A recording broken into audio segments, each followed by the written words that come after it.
等にですね、フライアッシュから抽出をした、カルシウムをですね、CO2 と反応させて、炭酸カルシウムの微粉末を製造した上で、コンクリート用の混和剤に直接使ってやろうという技術で、先ほどJ コールの組織の説明の中で、カーボンリサイクルファンドの、ご説明をしましたけど、ファンドの、基金、研究開発のテーマとして、実施をした、そういった、技術の一例になります。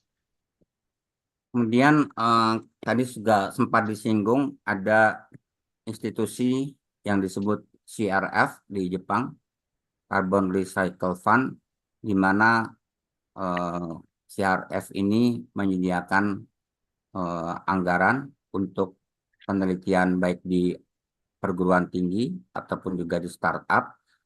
Ini salah satu perusahaan yang coba melakukan pemanfaatan lain dari CO2 daur ulang tadi, dan ini juga menggunakan data dari CRF.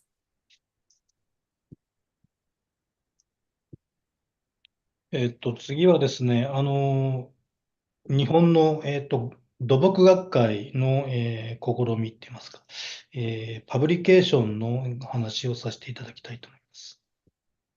Selanjutnya yang akan disampaikan ini adalah di Jepang ada asosiasi civil engineer teknik sipil dan mengeluarkan tentu saja semacam jurnal, dan ini ada di dalam jurnal tersebut terkait penelitian lain. 土木学会ではですね、コンクリート技術を活用した、カーボンニュートラルの実現に向けてという、あいにこれ日本語だけの、出版物ですが、こういった、冊子をですね、土木学会の中で委員会を立ち上げて、いろいろ、検討をしてですね、昨年の10月に、発刊をされている。こういった、書籍も、日本では発行されています。Dan Japan Society of Civil Engineers ini menerbitkan buku yang di sebelah kanan ini. Jadi tema dari buku ini pemanfaatan teknologi baru untuk mencapai karbon netral di dalam ilmu beton, tetapi ini masih dalam bahasa Jepang, buku ini. この、土木学会のですね、この、ライブラリーの発刊に向けた、委員会には J コールも、委員の一人として、私、自身が参加をさせていただいて、この、ライブラリーの出版に協力させていただいております。Kemudian Jekyll juga ikut terlibat dalam rapat-rapat atau diskusi mengenai pemanfaatan di dalam bidang sipil ini, termasuk juga penerbitan publikasi ini. これが最後にですね、第4章ということで、いくつかの、CCUS、カーボンリサイクルテクノロジーに関する、J コールの取り組み事例ということで、いくつかの事例をご紹介していきたいと思います。Selanjutnya, sebagai bagian terakhir akan disampaikan terkait kegiatan ataupun aktivitas di mana Jekyll ikut terlibat, sekali lagi terkait dengan CCS, CCUS, dan juga daur ulang karbon. これは、日本政府の支援を受けて、J コールが、窓口って言いますか、設置者となって、日本の、西部、西側にあたります広島県という場所で、CO2 利用の、利用技術のですね、研究開発の拠点を整備して、その運営を J コールが担っている。そういう事例でございます。Yang pertama, jadi di Jepang ditetapkan suatu daerahnya ini adalah didanai oleh NEDO, dilakukan di daerah Hiroshima. Di sana dijadikan titik untuk kegiatan yang terkait pemanfaatan atau pengembangan dari teknologi daur ulang. 次はですね、CCUS についてちょっと順番に一つずつ事例のご紹介させていただこうと思います。この、31枚目のスライドは、CO2 の分離回収に、関わる、技術開発の、一例でございます。Kemudian tadi sudah disebutkan bahwa banyak teknologi terkait pemisahan CO2 dan pada slide ini akan disampaikan salah satu dari demonstration dari pemisahan CO2 dan penangkapannya menggunakan absorption. 日本政府環境省からの、支援のプログラムで、アメリカのですね、石炭火力発電所の、の隣接のですね、石炭、すみません、試験センターに、この CO2 の分離回収設備、実証設備を、私たち J コールと、それから川崎重工、バイクの忍者も作ってる会社ですね。この川崎重工さんと2社で、アメリカに、CO2 の分離回収設備、今まさに実証試験をやっている、そういうところでございます。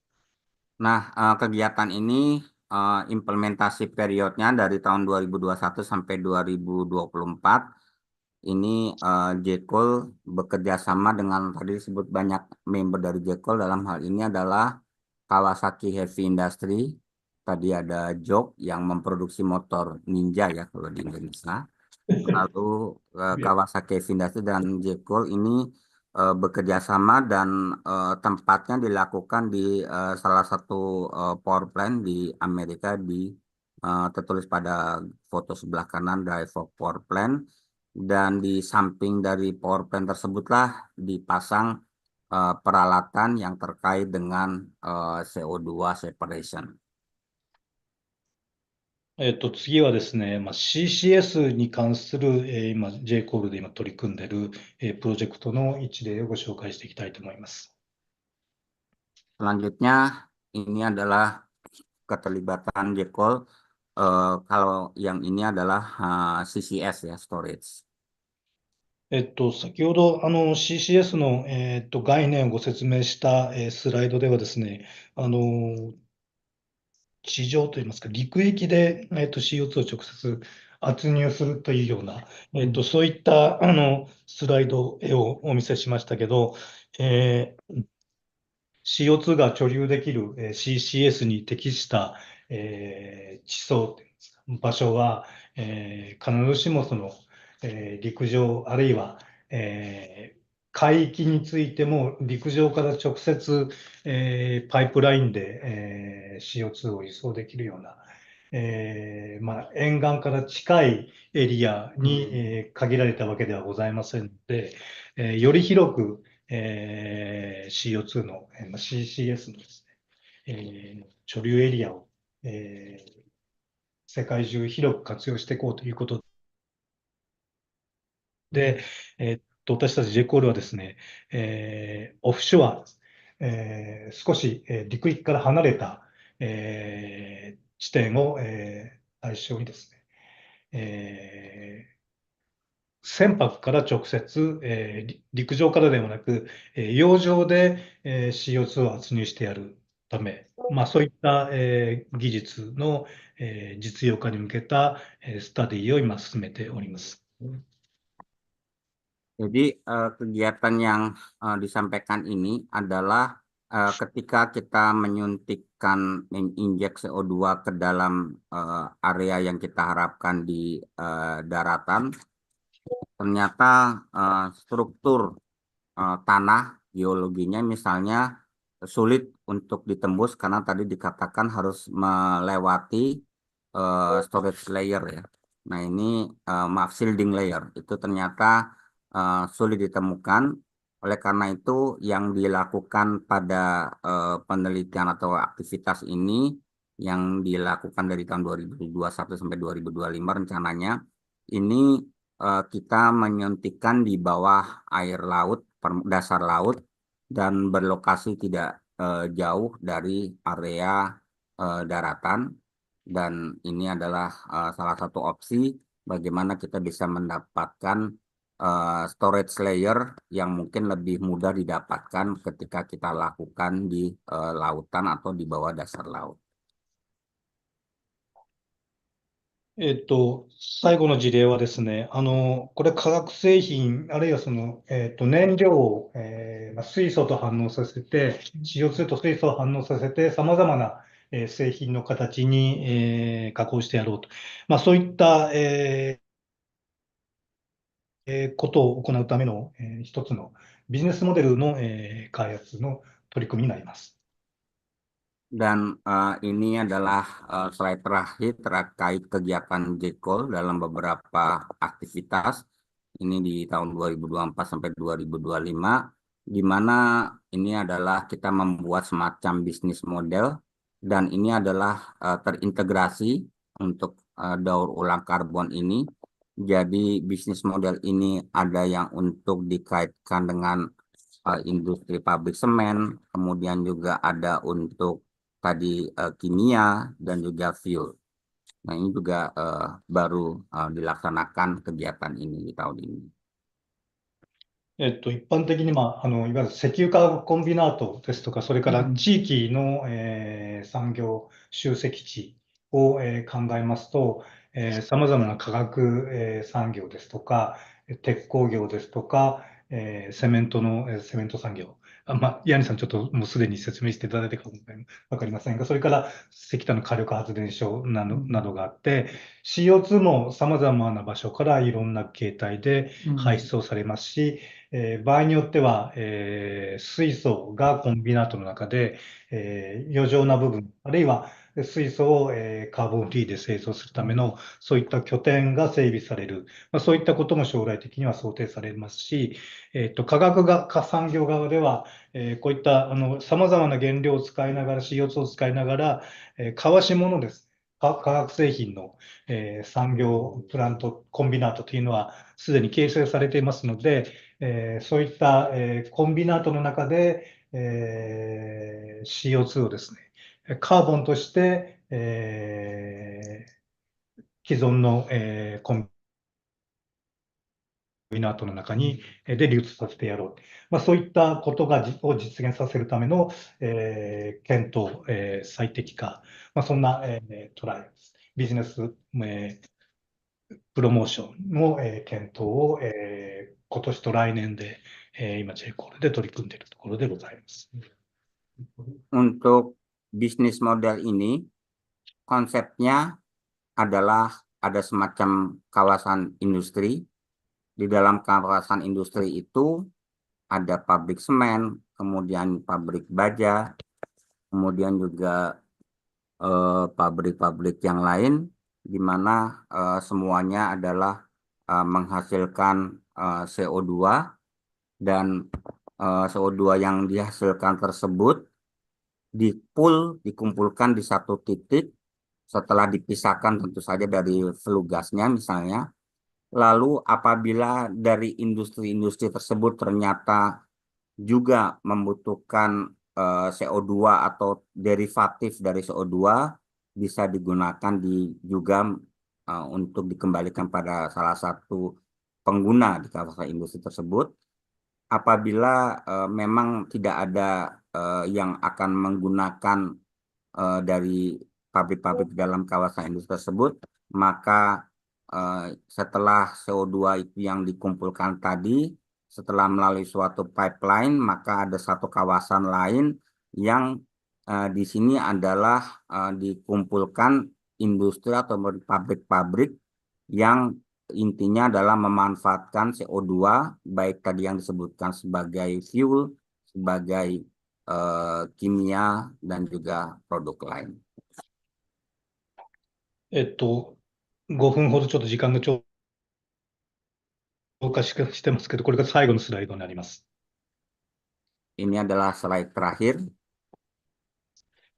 カーボンニュートラル産業の、イメージということで、少し、漫画を、言いますか、イメージ図をですね、引っ張ってきまして、そこにですね、今日私がいろいろご説明した、個別の事業がどういう位置づけにあるかということを、さらにプロットしてみました。Jadi slide terakhir ini menunjukkan adalah gabungan dari beragam penghasil CO2 dan juga pemanfaatan CO2 ditampilkan. Ini mungkin melanjutkan pada slide sebelumnya. Jadi satu kawasan, semua penghasil dan pemanfaat dari CO2 ada di berdekatan atau dalam satu kawasan. すいません。日本語のままでしたけど、ここがですね、石炭の炭鉱になります。左上、ここが炭鉱です。Yang dilingkari ini adalah tambang batu bara. 従来は石炭がそのまま、この発電所、石炭の火力の発電所に、送られている、そういった、ラインだけでしたけど、今日いろいろご説明したものはですね、様々な場所から、CO2 も、流れていく。一つの資源として流れていく。あるいは CO2 と、加工した製品が、また再びいろんな場所に戻っていく。そういったことも、捉えつつ、CCS もあります。CCS もあります。それから、コンクリートや、石炭灰を混合した材料に加工してやろうという部分もあります。CO2 は炭鉱側の CO2 もあるでしょうし、利用した場所の近くもあるでしょうし、さっきご説明したように、少し離れた海域での CO2 も、CCS もあるかもわかりません。から、加工した製品は、あるいは、その先ではですね、ブルーカーボンにも寄与するような、そういった製品に加工される場合もあるかもしれませんし、炭鉱で地下ガス化のようなことが行われれば、このブルーのラインが水素を示してるんですけど、水素が、炭鉱から、石炭ではなくて水素に加工したものが、様々な形でいろんな産業に、送られていく。そういった可能性もあるのかな、秘められているのかなというふうに考えております。Konsep dari gambar ini memang istilahnya semacam imajinasi, tetapi apabila bisa diimplementasikan di masa mendatang juga menarik. Jadi tentu saja setelah tadi di kiri atas dilingkari adalah tambang batu bara, kemudian juga ada power station yang menghasilkan tentu saja CO2 melalui gas buangnya. Selain itu juga mungkin ada industri lain, semen dan lain-lain. Dan kemudian untuk penyuntikan CCS-nya ini ditunjukkan di lingkaran yang di tengah itu Civil Engineering dan Construction Materials. Kemudian juga yang tidak kalah penting juga adalah pemanfaatan abu batu bara yang dari power plant itu nanti juga dimasukkan ke dalamnya CO2, jadi kita sebut sebagai concrete coal ash mix material plant. Dan juga di lingkaran atas blue carbon, jadi ini penyimpanan karbon yang di dalam ekosistem di laut. Kemudian ke depannya juga di dalam tambang batu bara itu di bawahnya ada underground gas, gas bawah tanah.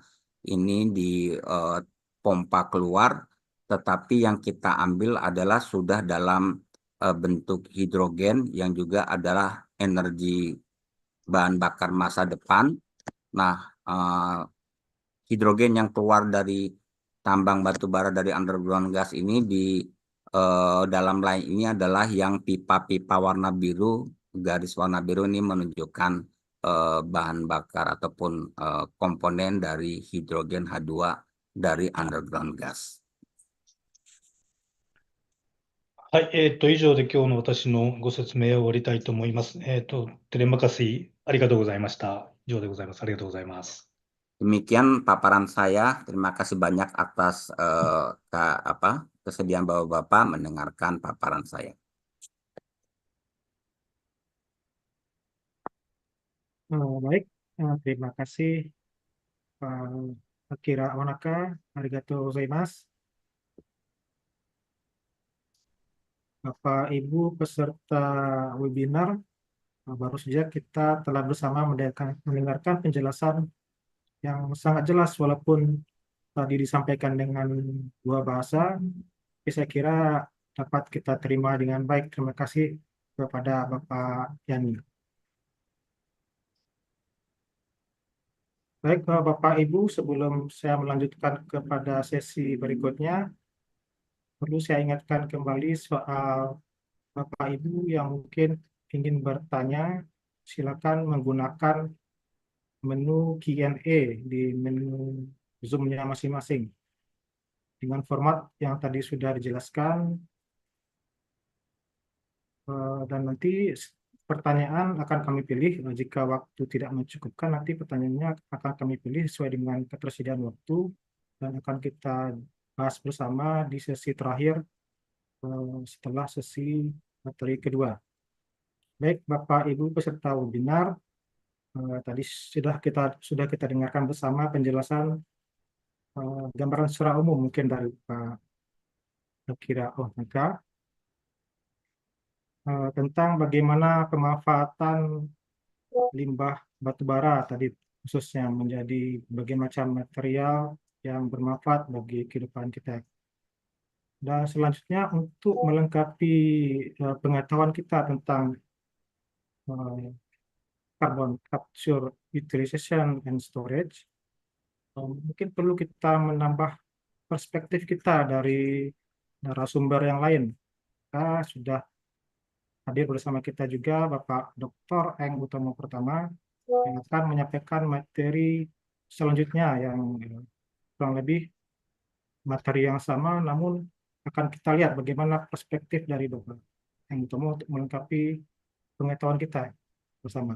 Baik, mungkin untuk mengefisienkan waktu, saya langsung serahkan kepada Bapak Utomo untuk menyampaikan materi. Bapak Utomo, saya persilakan. Baik, ya, terima kasih Pak Moderator, Pak Heru. Selamat pagi, Assalamualaikum warahmatullahi wabarakatuh.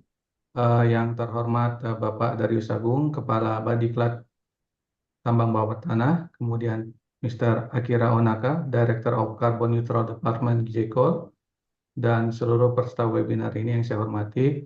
Jadi memang topik yang diangkat oleh Diklat Tambang Bawah Tanah ini menurut saya cukup relevan ya dengan tantangan yang kita hadapi sekarang, terutama dalam mencapai target netralitas karbon.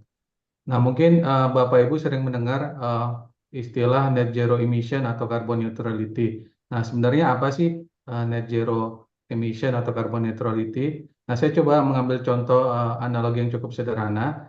Jadi, misalkan Bapak Ibu punya bak mandi tersebut Bapak isi dengan air secara perlahan ya, dan air ini sebenarnya bisa kita analogikan emisi karbon.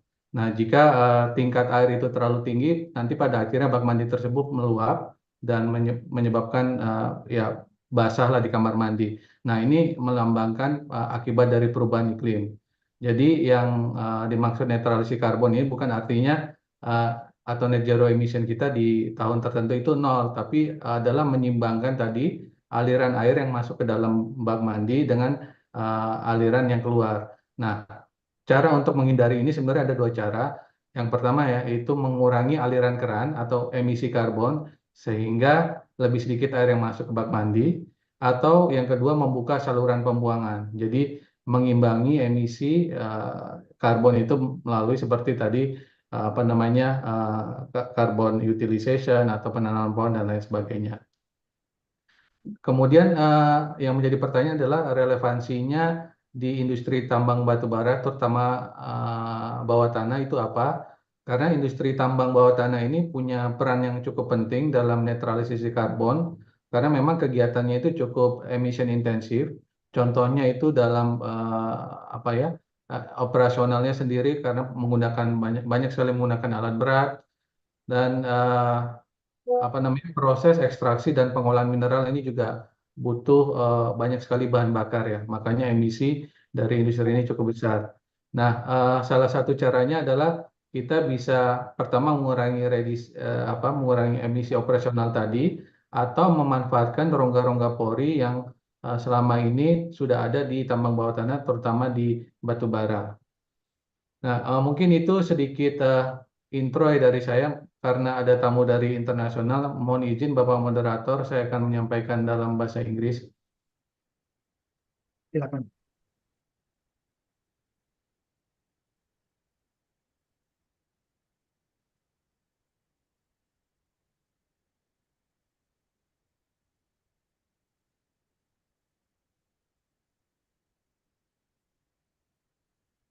Apakah sudah terlihat slide saya?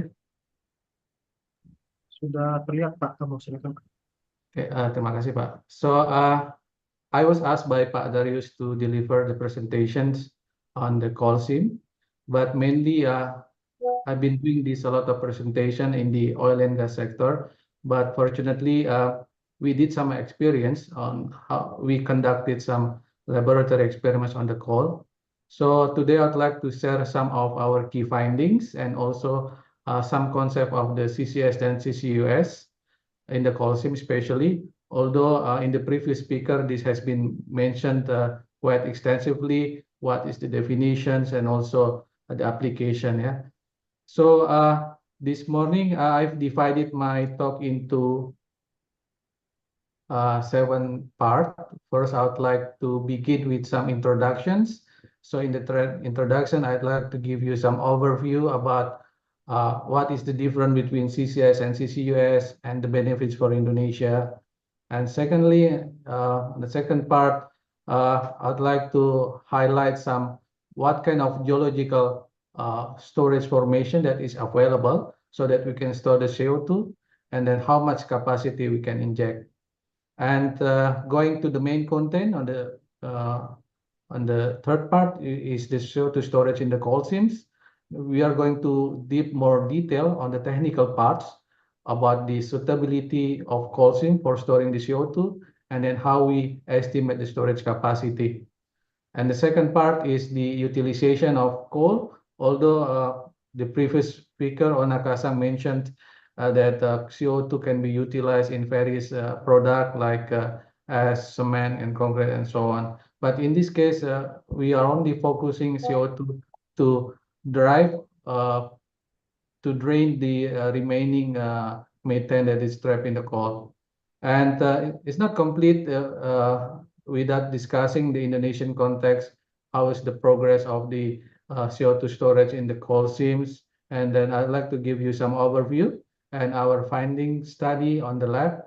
And finally, on the sixth part, we'd like to go through some case studies and global projects and what kind of key lesson learned we can obtain from this.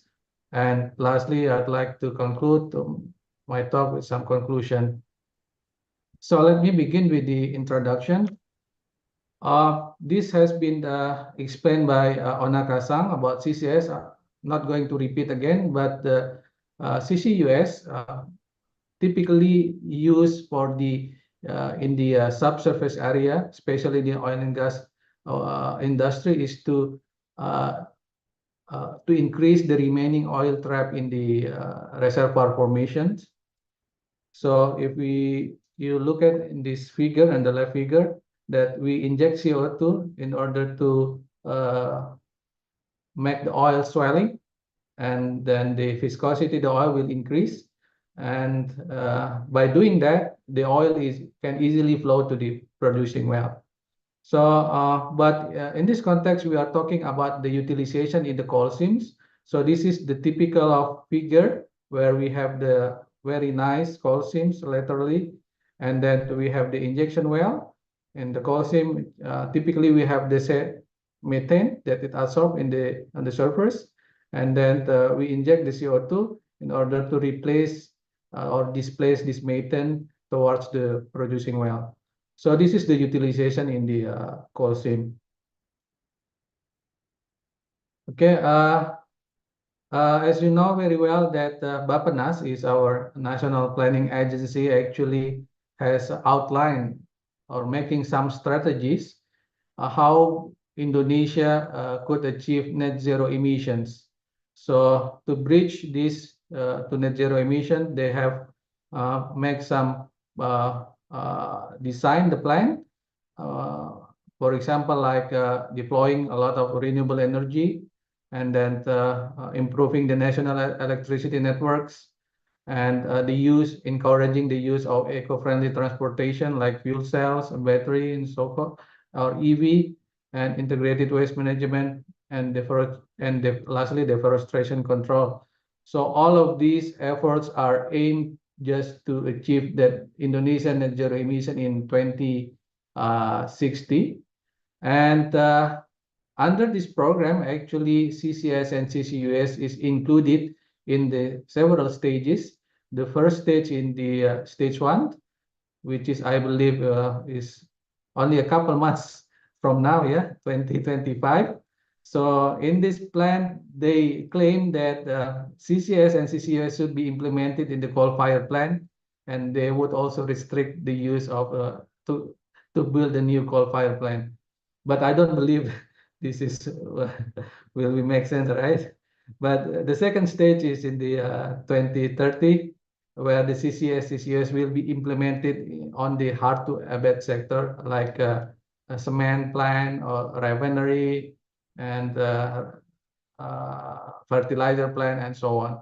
But again, this is our dreams, our Indonesian government dreams, how to achieve net zero emission. But dreams is only dream if we don't implement it seriously. Okay, next is CCS.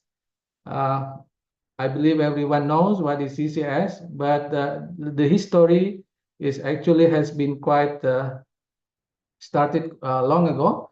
In 1970s, actually the CO2 was captured and injected into the depleted oil and gas reservoir as a way or means to increase the oil recovery.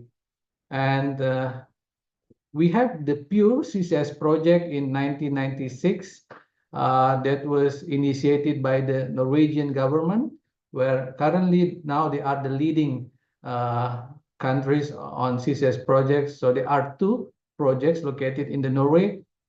First, it is Sleipner, and second, the Snøhvit facilities. And they claim that they have stored more than 26 million tons CO2 up to now. And if we look at in this year, in 2024, actually we have more than 500 commercial facilities and development of construction of CCS projects. And among of them, 43 is an operational phase and has capturing more than 50 million tons of CO2.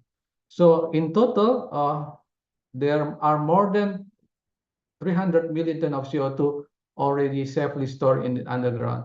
So if we convert this to another efforts like planting trees or reforestations, it can be equivalent around 2.5 million of hectares of tropical forest plant, or in a car. So it means that we have removed more than 60 million cars. So because of this potential, CCS is recognized as like the simple analogy is like vacuum cleaner. If you have dust in the floor and then you try to clean it with a broom, then with the CCS is like vacuum cleaner, just like that. And the question is, what is the benefit the CCS for Indonesia? So one of the studies conducted by the Global CCS Institute, they found that every million ton of CO2 captured can create 800 jobs. So this is one of the multiplier effect of having CCS or CCS projects in Indonesia. The other benefit is like nowadays, some companies, they want to borrow money in the bank. They want to access the capital. The bank probably want to look their portfolio, whether they are a green company or they are environmentally conscious company that aware of the carbon offset and so on.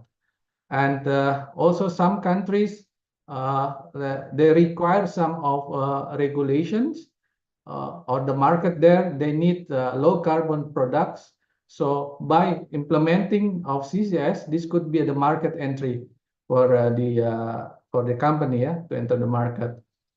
And also there is no mechanism nowadays that has been deployed like in the Europe, what they call the CBAM. CBAM is like a carbon border adjustment mechanism. It's basically a tax.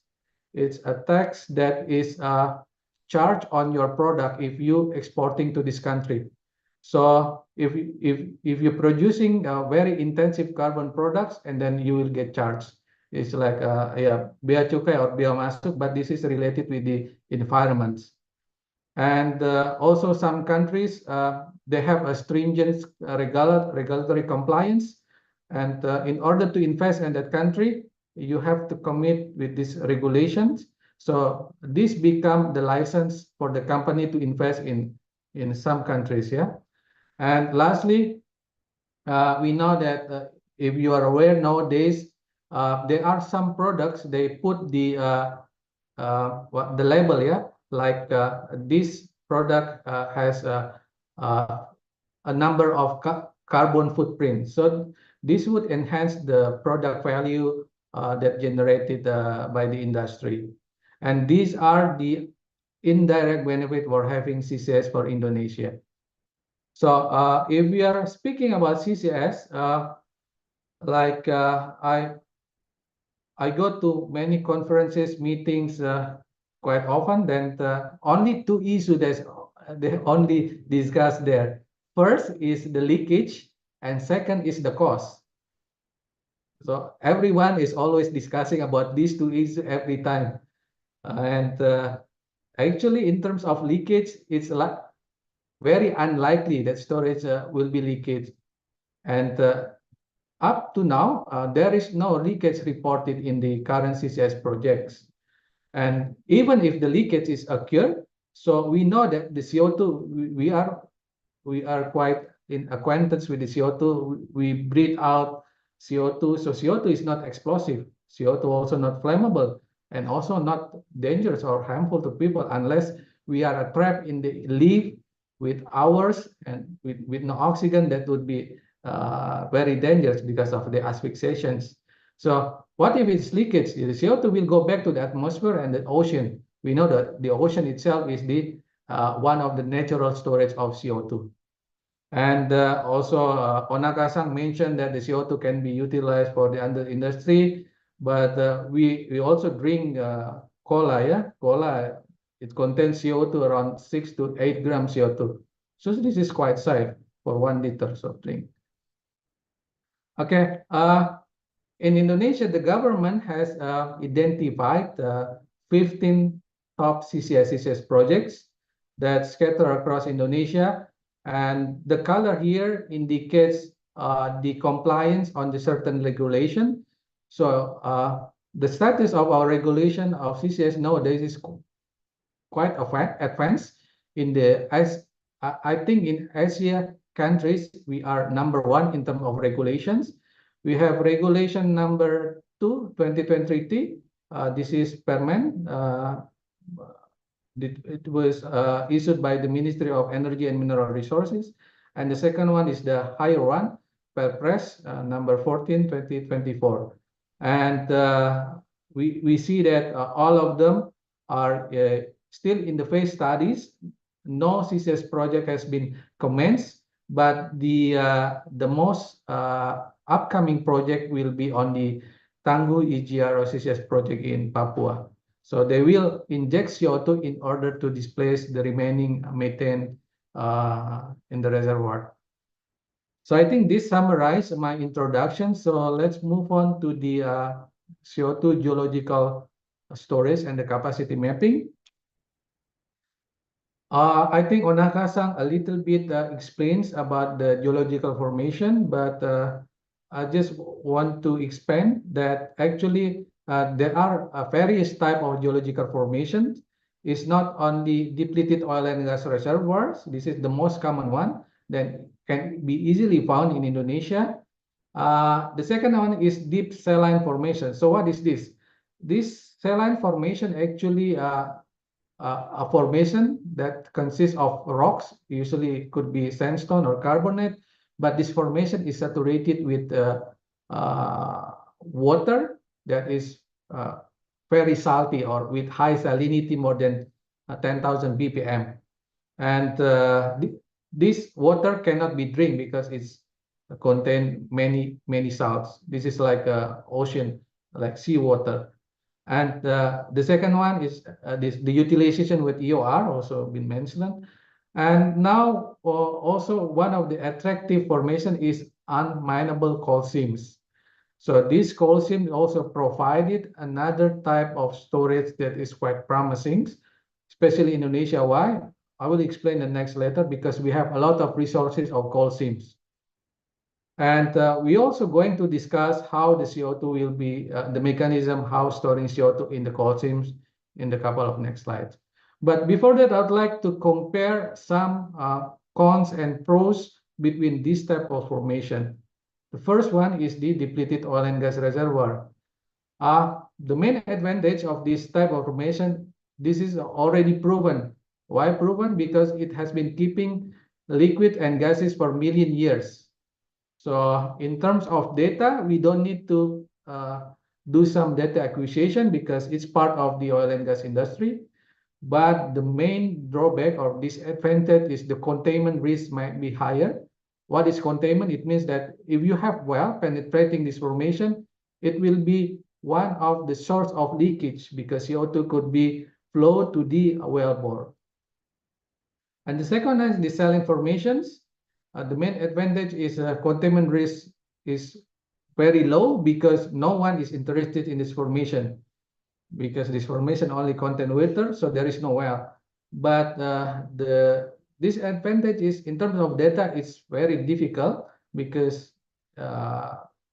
we never look for saline formation in the oil and gas industry. So if we want to inject CO2 in the saline formation, we have to do a lot of work, especially like data acquisition using seismics and other tools. And the last one is the coal seams. The coal seam is one of the most attractive because it provides another trapping mechanisms like adsorptions. And also CO2 have a higher affinity compared to the methane, maybe more than 2 times. So CO2 tends to stick to the surface of the coal compared to the methane. But it's very difficult to find the coal seam properties that is suitable for the CO2 injection. And also we have the issue of swelling. And we will discuss this later. And what type of criteria for a geological formation to be eligible as the CO2 storage? At least we have 3. So basically, if we take the analogy of house, first we need roof. A roof is like the containment. So it will prevent the CO2 to migrate upwards. And second, we need capacity. So in house, we need a bedrooms, we need a living room. This is where we store the CO2. And the third one, we need door or window, because otherwise without door and window, we cannot enter the house, right? So similarly, like in the geological formations, we need the permeability so that CO2 can flow into the pore space. And then we need capacity, how much volume the rock then can hold. Usually it's determined by the porosity and the thickness. So this is the typical formation, the cross-section of the formation where we can store the CO2. And these already represented all of these criteria. Okay, I think this is for the second part. So the next part, we are going to discuss much more on CO2 storage in the coal seam. So before we dive into further, there are several criteria or characteristics of CO2 storage for the coal seam. First, you need to have a coal seam that is higher than 800 meters. Why 800 meters? Because more than 800 meters, the phase of CO2 will be in the supercritical. So what's better being supercritical? Being supercritical means that you will utilize the pore space is more efficient because you compress the volume CO2 into a very dense phase. And the second one is it will provide much more secure trapping because CO2 will be dense, so it will have a lower buoyancy force. And the other characteristic that you want to have a laterally continuous seams, because it will provide you very large surface area for CO2 injections, and it will make the operation easy for distributing the CO2 and also minimize the overpressurizations. And maybe people who working in the coal minings, they have some criteria that yeah, we can dig deeper the coal mine up to certain meter depth, yeah. But again, the unminable coal seams usually have a certain characteristics. First is the depth, yeah. It's very uneconomic if you dig or make the tunnel up to this depth. Okay, the next one is you want to have the coal seam where the fault is very minimum, because the fault can compromise your sealing capacity. This will act as the pathway of the CO2 leakage. So you want to minimize of having this kind of fault. And also you want to have a robust cap rock. This is like the containment, your containment. This is to prevent the CO2 migrate upward. And there are several characteristics that is preferable for the cap rock. Like we want to have low permeability, because the lower the permeability is, the more difficult the CO2 to enter to the other formation. And you want to have a sufficient thickness. Some studies, they require like at least have minimum thickness of the cap rock. And the cap rock itself can be from mudstone or shale and so on. And also you want to have certain geomechanical strength. Why? Because once you injected CO2 sometimes migrate upwards, and this will create a stress in the cap rock. And you want also the cap rock has self-sealing capability. The other thing is that you want your formation located in the geological stable area with very low seismic activity, because earthquakes and fractures could compromise the integrity of the storage. But then again, it doesn't mean that the area that is tectonically active or seismically active is not suitable for CO2. For example, we take Japan as the example. They have nowadays 2 CCS projects. The first one project actually was hit by the earthquakes almost 1.7 magnitude, 2 times. But at the end of the project, there is no sign of leakage. So it's very difficult to say that if you locate it in very seismically active, then you don't want to store CO2. It again depends on your site selection and risk assessment. The last one is the hydrodynamics. So typically the coal seam that buried in underground, they have water. So this water should be produced first before we can utilize the seams, because water is occupying the pore space. So this is the typical of the example of where the hydrodynamic settings of the coal seam, where you have the meteoric recharge from outside, where the water flow into the seams. And although it has a positive impact, like increasing your pressure, but first you need to dewater the seam first. Okay, now let's discuss the coal microstructure, as I'm very sure that all of you is very familiar with coal. So the structure of the coal could be divided into 2. First is the fracture continuum, and second the matrix continuum. And in the fracture continuum, we have what they call the fast clits and butt clits. So basically, fast clit is the primary fracture system in the coal.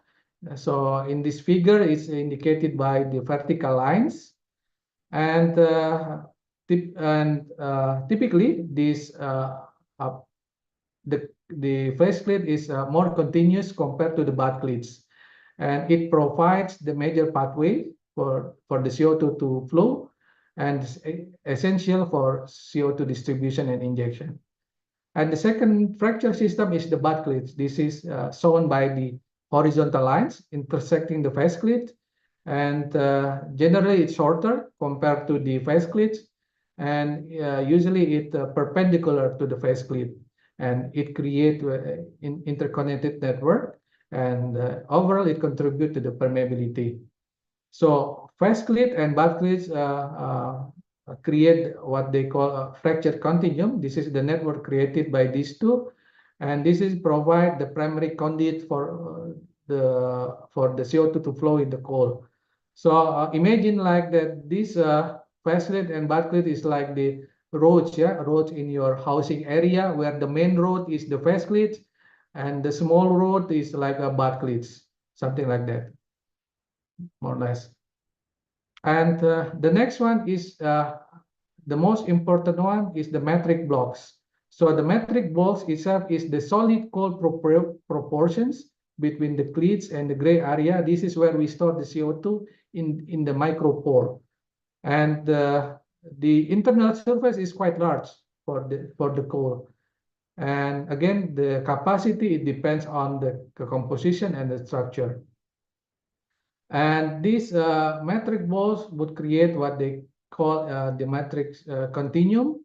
So it's the majority of the pore volume of the methane and also the CO2, and it facilitates for the CO2 sorption. Okay, now once we understand the structure of the coal, now we want to see what kind of mechanisms actually occur on this type of coal seam. So at least there are four mechanisms that have identified so far that can be occur on the coal seam. The first and the main mechanism is adsorptions. I believe everyone know what is adsorption. The CO2 molecule will stick to the internal surface of the area of the coal matrix, especially in the micropore. And how do they stick? They stick because of van der Waals force. Actually, this is electrical attractive forces between atoms and molecules. So in this mechanism, adsorption, it will provide around 65 up to 98% of total storage. So this is the most dominant one. And then we have what we call competitive adsorptions. So once we injected CO2 into the coal that contains methane, coal will have a higher affinity. It means coal like more CO2 compared to the methane, up to 2 to 5 times compared to the methane. So usually this process, when we are doing what we call the enhanced coal recovery, and this competitive adsorption could occur because in terms of molecule size, CO2 is smaller compared to the methane and has a higher quadrupole moment. And the third mechanism is the physical trapping. So physical trapping is very simple. CO2 is just like moving around here in the clits, as a free gas without adsorb in the surface. And the last one is the diffusions. This is one of the most complex and also slow mechanism, where the CO2 migrated from the coal matrix from clits to the pore. So I think this is all of the mechanism that we should understand before we discuss further about the enhanced coal methane. So what kind of factor actually influence how much CO2 that we can store in the coal seam?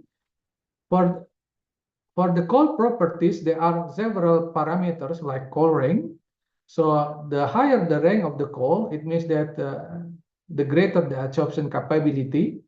And then, as you know very well, a coal is contain some moisture. The higher the moisture, it will reduce the adsorption capability of the coal.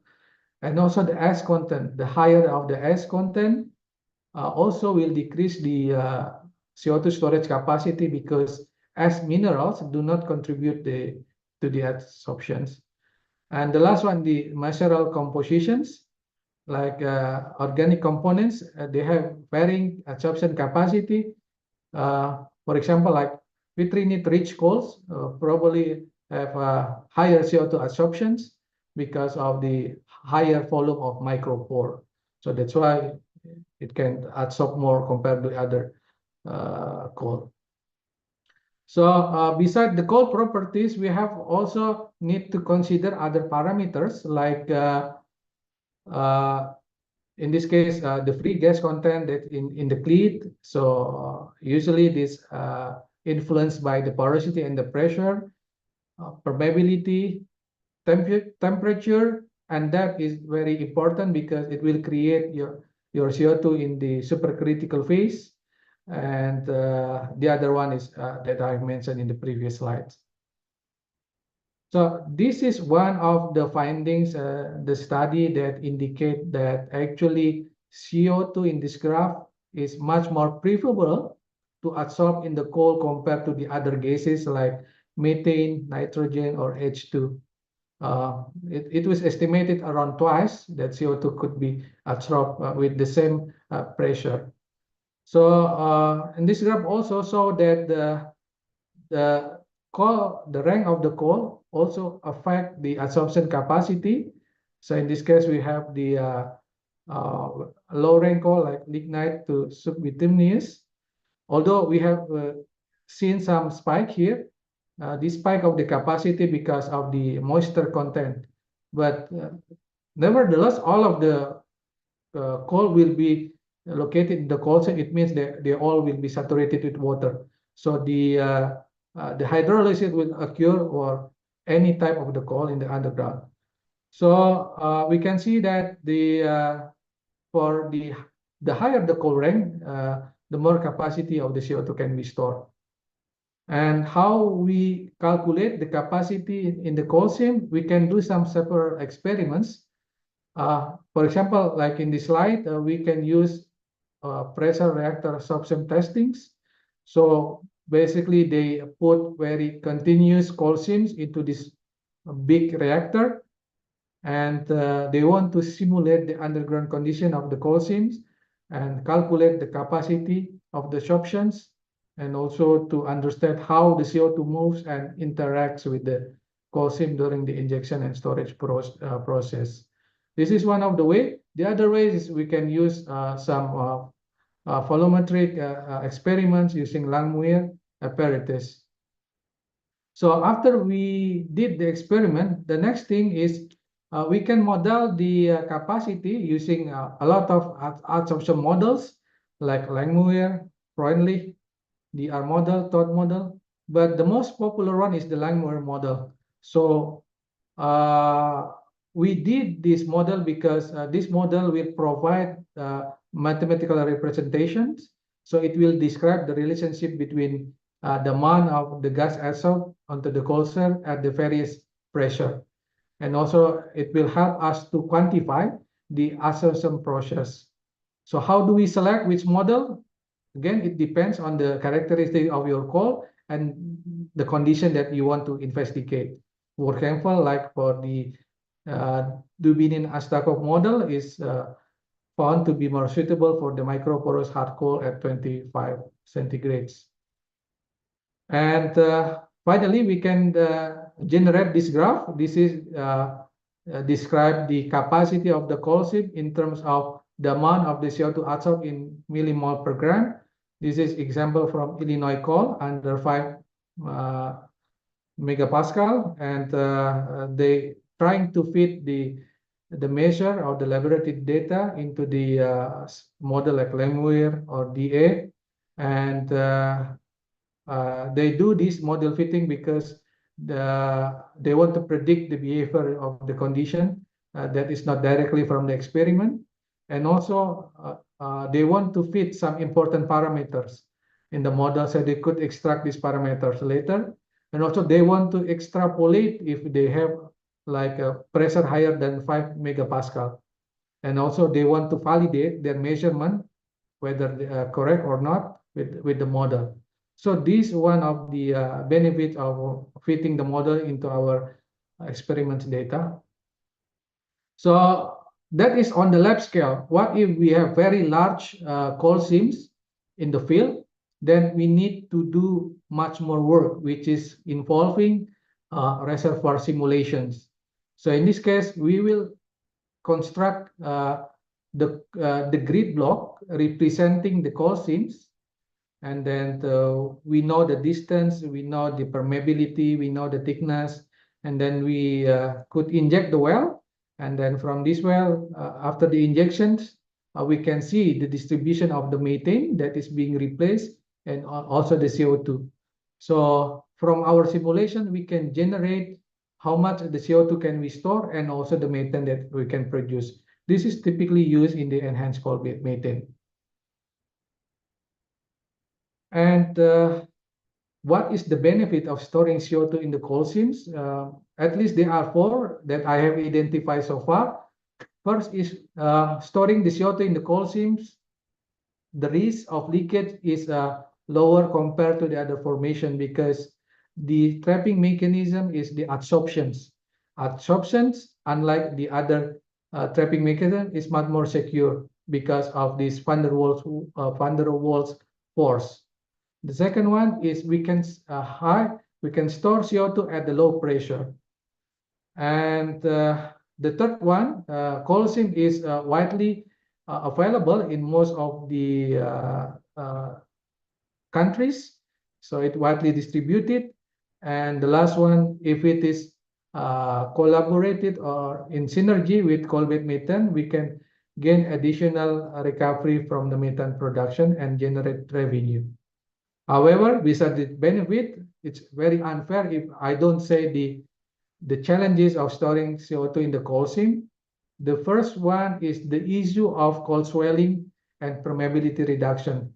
It means that once we injected the CO2 in the coal, so the coal will deplete, will expand, it will reduce the permeability, making us more difficult to inject the next volume of CO2. And also we have very slow diffusion rates because of diffusion is a very slow mechanism. So the consequences is we have the limitation of our speed injection. And finding the coal seam that is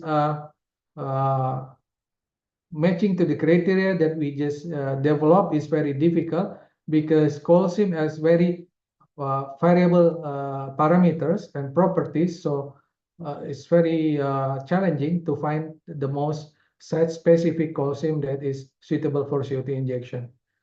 And the last is the stress regime alteration. So once we inject the CO2 in the coal seam, there is a risk that it could reactivate some hole or fracture because of the stress level changed by the coal swelling. So the next one is more detail about the coal swelling. So if you imagine like, I believe everyone know what a sponge is. So if you fill the sponge with water, it will swell, right? The volume will increase. So it's the same with the coal. Once we inject the CO2, the orange line here indicated the swelling of the matrix. So this will reduce the permeability or the ability for the coal to flow the CO2. So this is one of the main problem of injecting of CO2 in the coal swelling in the coal seam because of the matrix expanding issues. But again, this is the last part on the CO2 storage on coal seam. Let's discuss the utilization of CO2 in the coal seams. I think this is also has been explained a little bit by Onaka-san in his presentations. So basically, before we conducting the enhanced coal bed methane, we have to produce the methane first by reducing the pore pressure. So by reducing the pore pressure, the methane will dissolve and CO2 will the methane will flow to the surface and enter the surface facilities. So in this typical coal bed methane process, there are 3 production stages. The first one is dewatering. This is where water is pumped out to decrease the reservoir pressure so that methane can dissolve. And after that, we going into the stable productions. So if we indicate it here in the curve, stable production phase, where we have a plateau of methane, and the last stages is the decline phase, where the production methane is declined until it becomes economical. On the other hand, this is the profile of the water, where we have very high water production in the beginning. The challenges of operating coal-bed methane is, first is the water management. We need to handle a large volume of water. Where we should put it? Should we put it into the river, or we should inject it back? Then this is one of the problem. Second one is the slow production, because the watering and pressure depletion is very time consuming. And the last one is the issue of environmental on the water disposal and the potential of groundwater contamination. And this EBM process, compared to the conventional methods, the pressure depletion can only recover around 50% of methane in place. So it means that around 50% is still trapped in the coal seams. So this is one of way to implement enhanced coal-bed methane, which is shown in this slide. So this is the typical operation of enhanced coal-bed methane, where we are injecting CO2 into the coal seams, and this CO2 will displace the methane that is absorbed in the coal surface. And we have several mechanisms like selective adsorptions, where the CO2 enter the micropore, and then because of the affinity, the CO2 will stick to the coal surface, and the methane will release, or CO2 also will flow into the cleats. And the process again started with dewatering, as I mentioned before, and then injecting CO2 by compressing with certain pressure, and then the mechanism of adsorption of CO2 and the absorption of the methane. Then methane will migrate through the cleats, and then finally going to the production well. And finally, once it's reached to the surface, it will separate it with other fluids in the surface facilities. So this is the overview of enhanced coal-bed methane process in the typically in the industry. Now let's talk about Indonesia. After we discuss a lot of things, what about Indonesia? So fortunately, we did some study more than, I guess, more than 10 years ago. So this is one paper that I published in 2013 about the first study of CCS in coal seams in Indonesia. Basically, it want to assess this suitability of the coal seam and estimate the capacity and evaluate the initial condition, and also highlight some model limitations. You can download this paper for free in the Lemigas Journal repository. And I'd like to give some overview about the paper that I wrote. So we use the real case that we obtained the sample from the Lapangan Rambutan field in the South Sumatra. So at that time, the Rambutan field consists of, there are 6 SIM, SIM 1 until 5, and SIM P. And we want to assess the criteria in terms of the permeability, geometry, and the structure, compare with the most notable project in the US, the Allison one. So this is the table we create. We want to compare all of the properties. And also we found that this coal seam is located between 600 up to 1,000 meter depth. And the thickness also of the seam is not uniform. They are with 5 meter, they are 18 meter. And after that, we estimated the capacity using the laboratory experiments. And for SIM 235NP, we found that the capacity ranges between 22 up to 34 metric ton on dry ash-free basis. And we found that the SIM P had the largest capacity because it's the deepest one. Of course, it makes sense. And we found also the isothermal Langmuir model limitation that not described on the high pressure more than, I believe, more than 9 megapascal, because we probably there would be what they call multi-layer adsorption effects. So to conclude from this finding, we find that the rambutan field in South Sumatra is generally suitable for CO2 storage, but yeah, not for all of things. And we have estimated the capacity, and also we found the same P as the most preferable one. Now let's move on to the status of coal-bed methane blocks in Indonesia. So Ministry of Energy and Mineral Resources have mapped and also estimated the resources. So mostly Indonesia has quite significant potential of CBM production. We estimated around the reserve is around 453 trillion cubic feet. So it's making one of the largest CBM reserve globally. And right now, the production of CBS is located in the Sanga field. It's around 1.3 million standard cubic feet per day. This is quite low with the target. And the operator who operate this field is the Pertamina. They also operate in the Kalimantan and Sumatra. And the geographical distribution of CBM mostly located in the Kalimantan and the Sumatra, although there are some in the West Java, but it's very small. And we identify so far there are 11 CBM basin across Indonesia.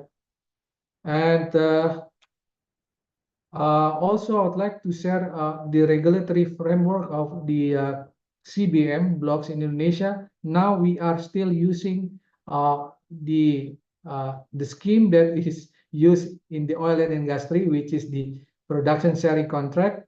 So we use this for the CBM. So it means that this scheme involves the contractor to bear all of the costs and the risk, and they will be reimbursed if the project succeeds. But this kind of type of scheme or contract is gain a lot of criticisms because CBM is not like oil and gas; it's very unconventional resources. So I heard that the government now is working on the new regulation to spur the CBM by offering new incentive in order to gain more attract investor. And this regulation will address some issue like land acquisition, permitting process, and so on.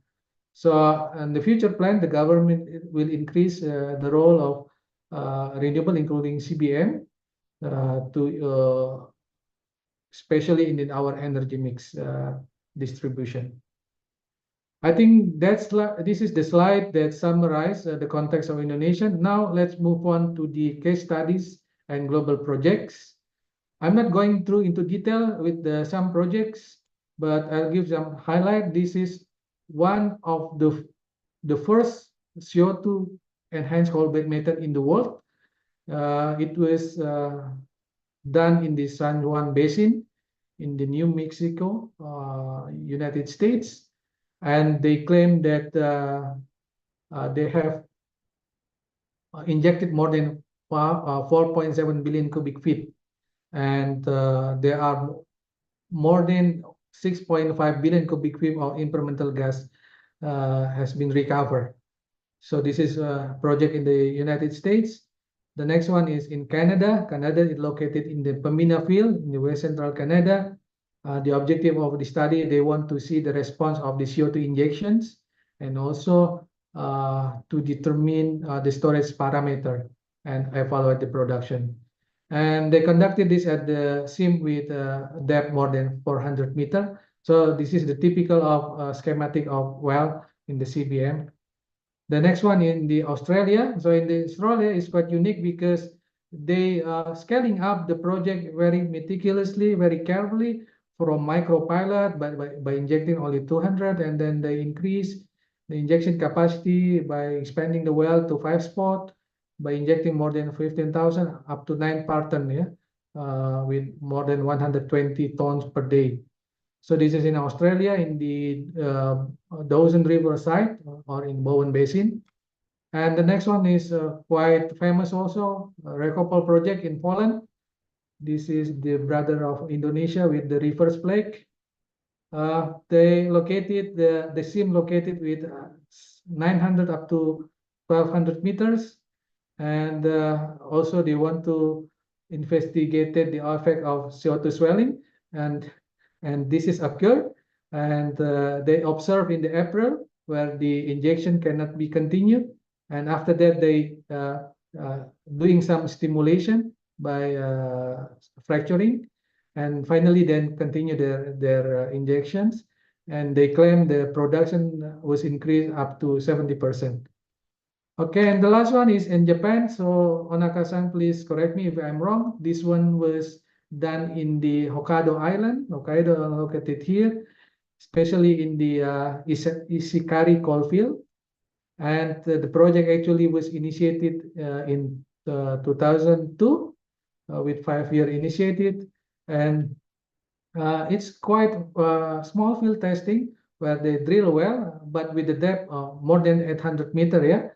And the project use what they call the half and pump method. Actually, it involves only one well. Basically, you inject CO2, and then you let the CO2 flow into the coal seam, and then you close the well. After several days, weeks, or months, you again open your production well to see the increase of the methane recovery. So they claim that nearly almost 600 tons CO2 were absorbed. This accounted around 96%. So I think this is the last example of the project. So what can we learn from this project?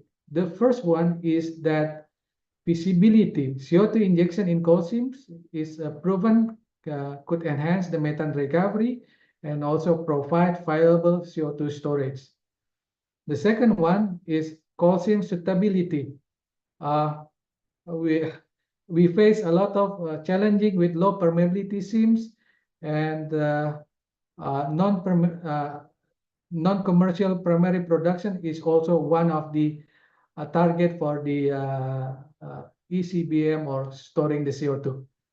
And the second one, the third one is technical challenges because of the CO2 breakthrough, and it's very difficult to model the CO2 using the simulation. The last one is the economic viability, where we need a very effective cost in order to make the ECBM attractive, and we have also a proper site selection. So all of these factors could ensure the successful CO2 injection in the coal seams. Finally, to conclude, I'd like to emphasize at least 7 main points.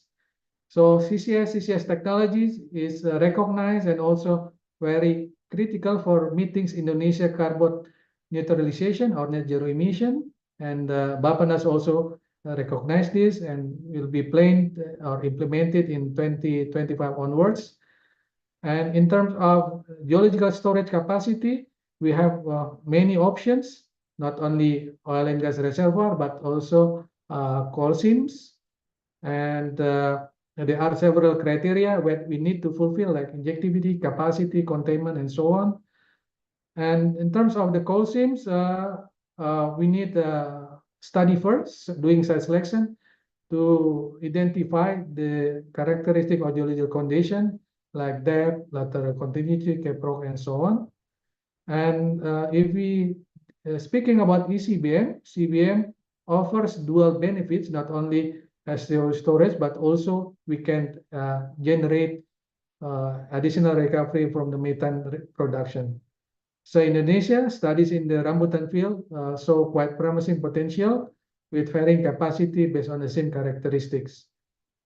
So in the international projects like Alison Unit, CSAM, Recopol, All of these projects demonstrate the feasibility and also challenges of CO2 storage and CBM.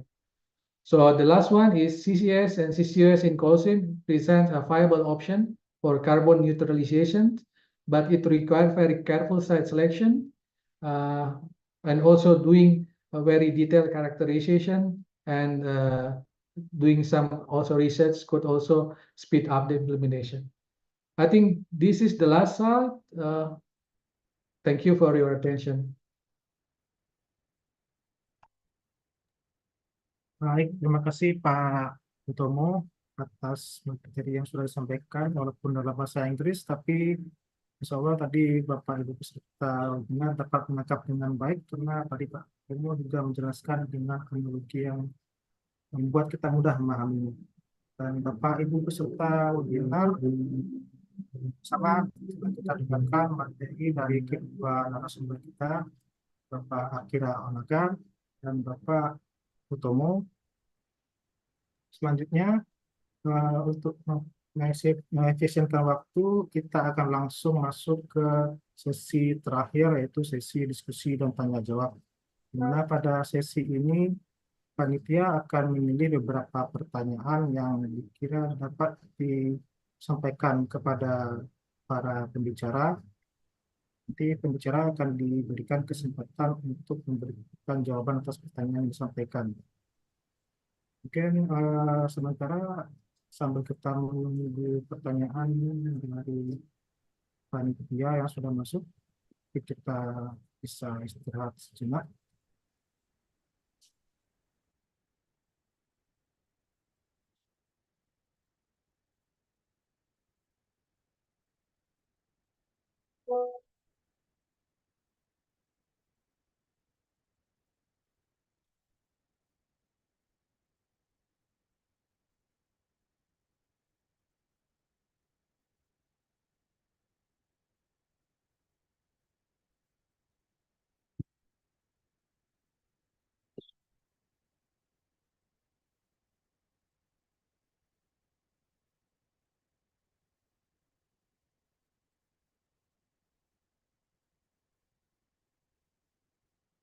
Baik, Bapak Ibu peserta webinar,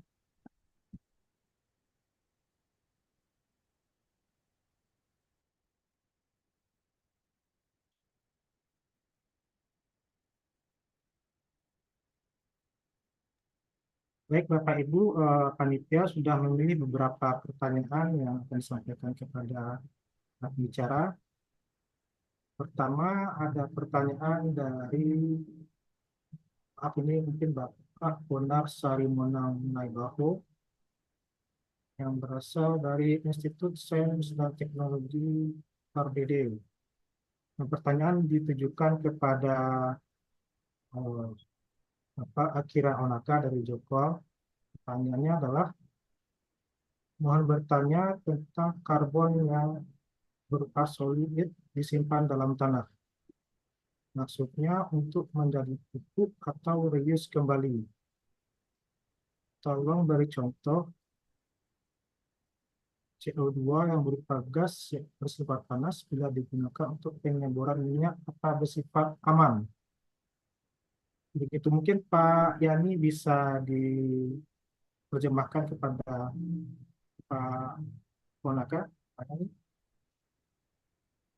Pak, mohon maaf, yang kedua bisa diulang Pak, yang CO2 panas tadi. Pertanyaan kedua, CO2 yang berupa gas bersifat panas bila digunakan untuk pengeboran minyak apa bersifat aman? Begitu Pak. Enhance minyak mungkin ya Pak yang maksud kali ya. Penyemprot.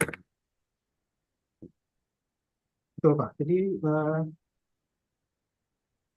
bila digunakan untuk pengeboran minyak apa bersifat aman gitu Pak. Jadi CO2.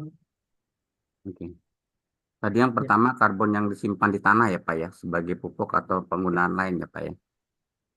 Ya, jadi yang pertama tentang karbon yang berupa solid disimpan dalam tanah. Maksudnya untuk menjadi pupuk atau direuse kembali gitu Pak. Ya saya sampaikan. Onakasang 当ての質問ですけれど、2つございまして、はい。一つ目はですね、これは大学の方ですけれど、一つ目は、その土に、その漂流するカーボン、これはなんか彼が、まあ、考えてるのは、その漂流する形は固形廃棄物か、それとも固形廃棄物ではないか、要は固形かどうかですね。で、それは、土に漂流する場合は、これは、肥料にするか、もしくは他の形にするか、要は再利用するかっていう一つ目の質問。で、二つ目は、その CO2 はですね、これガスの形であれば、温度は暑いか暑くないか。で、もし暑い場合、で、これは例えば EOR もしくは、その探査のために利用される場合は、もし CO2 の温度が暑かったら、それは、危険かどうかっていう二つ目の質問です。はい。ちょっと、それぞれちょっと質問のその意図をちょっともう少し確認させていただきたいんですけど、土にカーボンを貯留するってのはどのケースを指し、確かに、固形の形で調理するのはなかったよね、発表のえ中に。今、あの、うん。えっと、石炭灰の混合材料を作って土とかに変えて使うっていう、そこを指してるんですかね。うん、今、実は質問する人は、なんはい。か、書いて、それでモデレーターそれを読むだけで、直接ご本人に、できるかどうか再確認ちょっと聞いてみます。土にっていう話だったら、あのーカルシウムに CO2 を固定、反応させるんで、固体状のCaCO3 ですね、炭酸カルシウムになるんで、それは固体として、例えば土とかセメント、コンクリートの中にですね、固体としてそのまま含まれるんで、それがそのまま、まあ、土中に埋めるんだったらそういう状態で固体として貯留っていうことになります。はい、で、二つ目はどのあれですか？二つ目は、これもどこを言ってるのか、あれですけど、圧入するのは、一般的には、液化して、CO2 を超臨界かなんかに液化して、高温、高温じゃない、高圧で圧入するっていうことになると思いますから、だから、そこにだから CO2 を分離回収した後に液体にするとか液化するっていう装置も含めて、例えば CCS だと必要になるかなと思います。だから、その、えっと、温度が高いとか低いとかじゃなくて、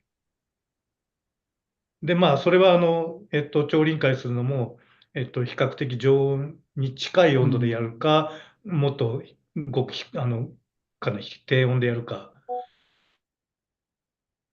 いろいろ、まあ、途中まではいろいろあると思いますけど、圧入するのは、あくまでも液体の CO2 になるかなと思います。っていうちょっと、質うん、問でいいか、うん. なってます。Baik, akan saya sampaikan jawabannya.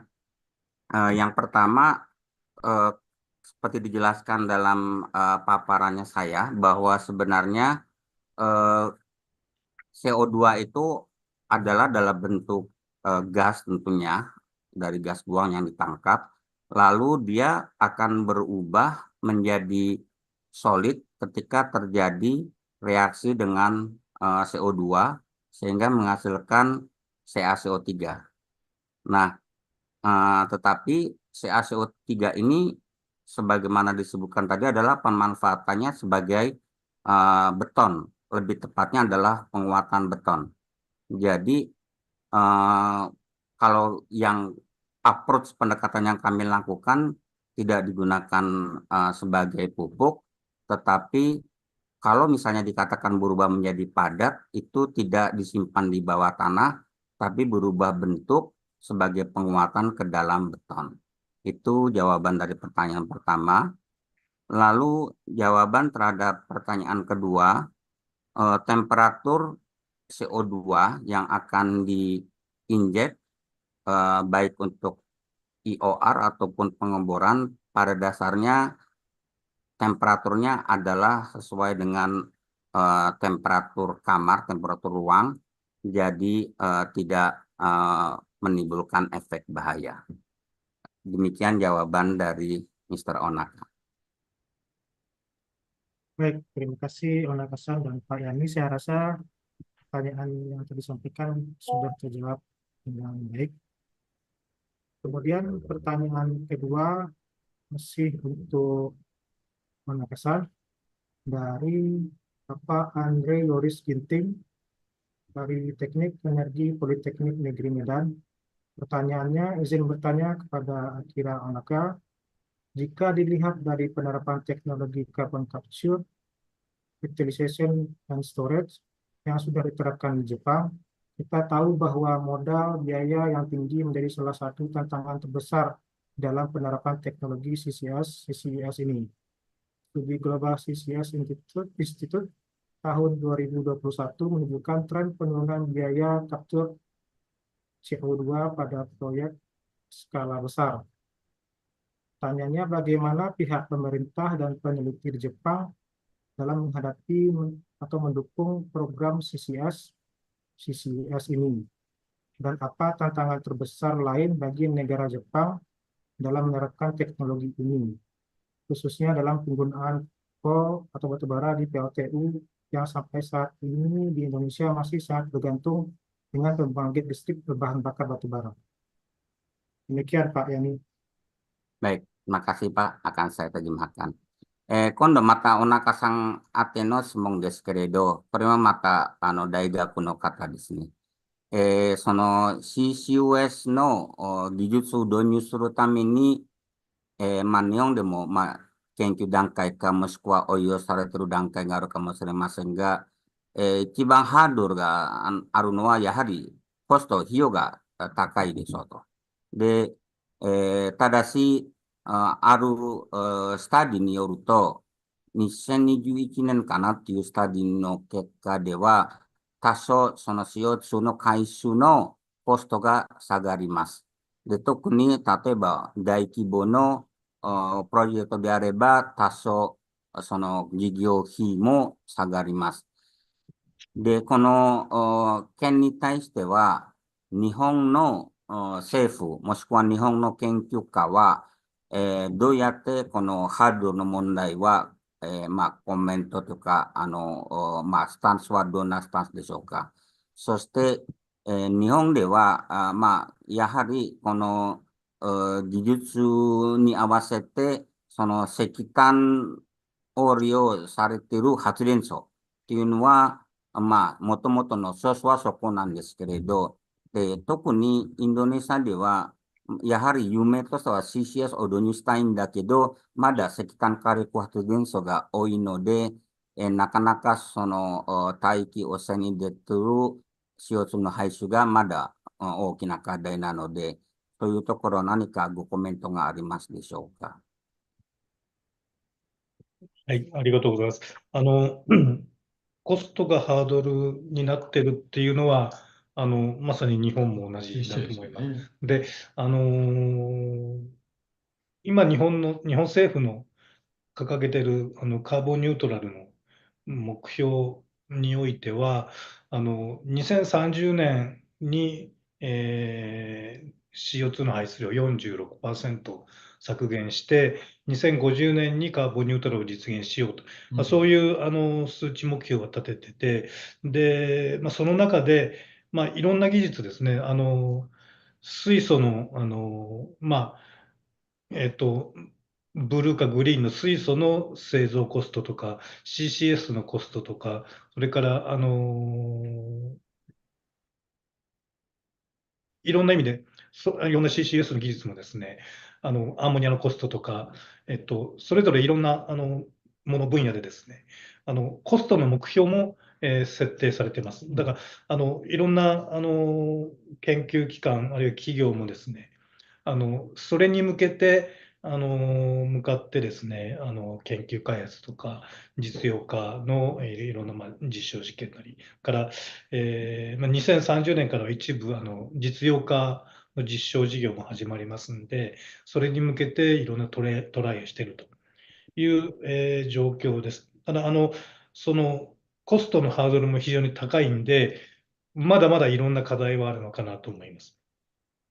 それが一点と、あとまだ日本政府の、政策の中で、具体的にこう数値として示されてはいないんですが、CCS をする実施者ですね、とか、CCU をしてCO2 リサイクルしようというそういうことをすること自体は、従来の製品、あるいはCO2 を排出して、排出しながら発電をする、石炭火力で発電をするという、そういう枠組みに比べると、当然、CCUS の部分は、プラスのコストになりますから、じゃあそのプラスのコストを、国全体としてとか、実際に CO2 を削減できた、事業者なりがどんな形でインセンティブを受けながら、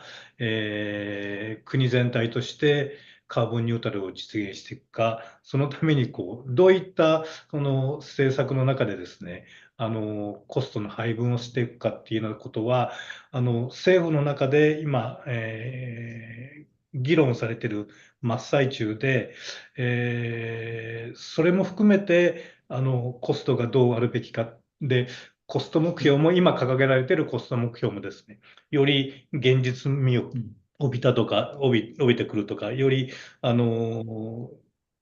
実用化するためには、このぐらいのコストのハードルが必要だとかいう、そのあたりも含めて、実際に数値として現れてくるのかなという、ふうに予測はしておりますが、まだそれはですね、全部の数字が示されて、日本の場合はまだ示されているわけじゃないんで、そこはまだ検討の途中かなと思います。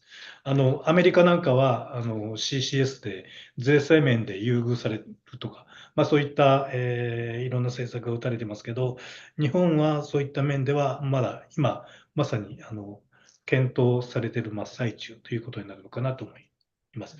ちょっと直接的な答えにはなってませんけど、状況としてはそういうことになります。特にあるですか、火力発電所について何か、インドネシアでは火力発電所も石炭火力も、例外ではなくて、石炭火力発電所を止めればカーボンニュートラルが実現するというわけではなくて、石炭火力が、仮にカーボンニュートラルを、石炭火力を使いながら、そこから排出される CO2 をですね、CCS なり CCU なり、カーボンリサイクル技術で、カーボンニュートラルを実現することが、発電のコストとしてより有利であれば、石炭火力を止めるべきではなくて、その石炭火力を、今の、カーボンニュートラルを実現する手法を組み合わせて使っていくという、そういう答えになるのかなと思います。ですから、バイオマスを使うですとか、アンモニアと混焼して、CO2、石炭の一部を、転換すれば CO2 の排出量は減りますし、でもやっぱりCO2 は石炭火力から CO2 が排出されるわけですから、そこは他の技術に比べて、石炭火力の排ガスを使った CCU なり CCS が、どれだけコスト競争力があるかによって、石炭火力が今後もより有効な発電の電源の一つになるかならないか、将来に使い続けていく方が、経済合理性が成り立つか成り立たないか、そういった判断材料になるかなと、そういうふうに考えています。ですから、石炭火力イコール CO2 排出だから、段階的にもう廃止するんだっていう、そういう議論には少なくとも日本ではなってないですね。Baik, akan saya sampaikan terjemahkan apa yang dijawab oleh beliau, Leona Kasang. Pertama, memang kendala mengenai biaya ini adalah sangat sama di Jepang juga, di Indonesia juga kedepannya akan terasa bahwa masalah biaya ini akan menjadi kendala besar. Tetapi seperti tadi dalam roadmap sudah disebutkan bahwa terkait dengan net zero emission, kegiatan carbon neutral ini intinya adalah di 2050 0% ya. Kalau di Indonesia kan 2060. Di Jepang 2050 0%, tetapi di tengah-tengahnya 2030 diharapkan dari emisi yang sekarang 46%. Ini sudah menjadi target pemerintah. Oleh karena itu terkait dengan target tersebut, pemerintah Jepang mengambil beberapa kebijakan yang ini kemudian mengendorse untuk stakeholder terkait untuk bersama-sama melakukan pencapaian target tersebut. Misalnya teknologi-teknologi yang diteliti dan dikembangkan ini selain tentu saja CCS dan CCUS ini, karena tadi disebutkan salah satu energi masa depan adalah hidrogen, dan hidrogen ini ada blue hidrogen, green hidrogen, kemudian juga amonia termasuk di dalamnya. Ini juga sama-sama dikembangkan. Misalnya tadi untuk pencampuran bahan bakar di PLTU batubara juga adalah salah satu opsi. Dan yang jelas memang bahwa terkait dengan tadi yang disebut di 2030, beberapa penelitian dan pengembangan yang dikembangkan di Jepang ini sebagian besar memang masih dalam tahapan R&D, dan diharapkan di paruh pertama dari target itu 2030 ada beberapa proyek komersial yang sudah bisa direalisasikan. Dan kemudian yang menarik juga untuk dicermati bahwa nanti stakeholder penghasil daripada emisi CO2 misalnya power plant, mereka diwajibkan juga ikut untuk berkontribusi misalnya baik dalam pendanaan ataupun dalam penelitian mengenai CCS, CCUS, dan umumnya sebagaimana sudah kita pahami juga CCUS akan menjadi lebih mahal biayanya dari CCS. Dan oleh karena itu pemerintah Jepang tentu saja juga banyak mengeluarkan skema-skema insentif-insentif supaya target net zero emission ini bisa tercapai. Dan dibandingkan dengan Amerika, memang Jepang ini skema-skema yang dilakukan agak sedikit terlambat, tetapi kita juga tetap berusaha agar target tadi bisa tercapai. Memang sebagai suatu pilihan, beliau mengatakan demikian bahwa untuk mencapai net zero emission ada dua pilihan: memperbanyak pembangkit listrik energi baru terbarukan, misalnya seperti dengan menggunakan hidrogen tadi ataupun juga EBT-EBT yang lain. Tetapi karena kita melihat realisasinya, pragmatisnya bahwa batu bara tetap sumber energi yang murah, yang paling ekonomis. Jadi walaupun di Jepang pengembangan dari pembangkit listrik EBT juga dilakukan, tetapi kebijakan pemerintah masih tetap menggunakan pembangkit listrik batu bara karena keekonomisannya tadi, tetapi untuk mengimbangi emisi CO2 yang timbul dari pembangkit listrik batu bara itulah maka CCS CCUS banyak digalakan, diendorse oleh pemerintah Jepang, termasuk kebijakan-kebijakan serta insentif-insentif yang diberikan. Demikian Pak yang saya disampaikan oleh Onakasa. Baik, terima kasih Pak Onaka dan Pak Yani. Semoga jawabannya dapat diterima dengan baik. Kemudian pertanyaan untuk Pak Utomo. Ini ada pertanyaan dari salah satu peserta webinar kita yang tidak terdapat namanya, jadi saya bacakan saja pertanyaannya langsung. Pertanyaannya, sehubungan dengan carbon storage, bagaimana cara mengetahui kapasitas CO2 yang bisa disimpan dalam suatu reservoir tertentu? Apakah ada kemungkinan suatu daerah tidak dapat lagi diinjeksi CO2 karena keterbatasan kapasitas? Begitu Pak Utomo, mungkin bisa langsung jawab Pak.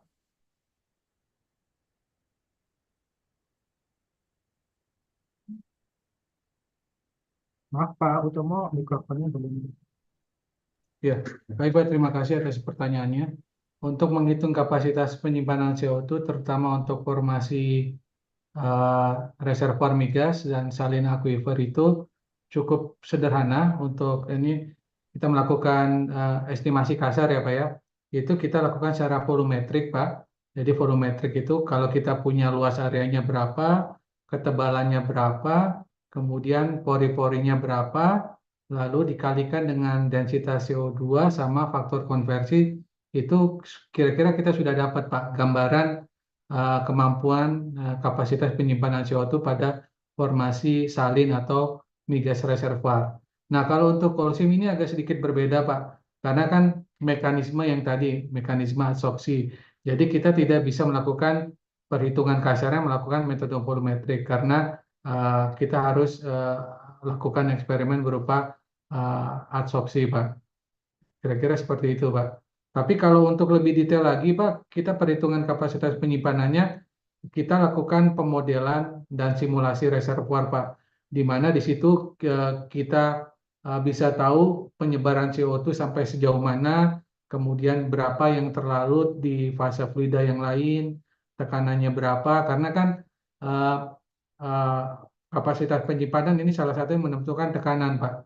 Kalau tekanannya unlimited, ya mungkin kita bisa dapat ke kapasitas yang tinggi, tapi kan yang namanya batuan di bawah tanah itu punya namanya titik rekah, Pak ya. Nah, kalau biasanya kita injeksi CO2 itu sebelum batuan tersebut rekah, terutama di batuan penutup atau keproknya. Nah, itu yang biasanya kita lakukan, melakukan pemodelan dan simulasi, Pak. Dan itu prosesnya sangat panjang dan lebih kompleks dibandingkan metode volumetrik, Pak. Kira-kira seperti itu, Pak.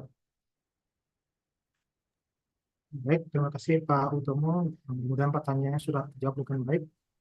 Nah, berikutnya saya berikan kesempatan, tadi ada request dari Bapak dari Agung Kata untuk menyampaikan pertanyaan kepada Pak Utomo. Mungkin Pak Agung bisa saya persilakan untuk menyampaikan pertanyaan Pak.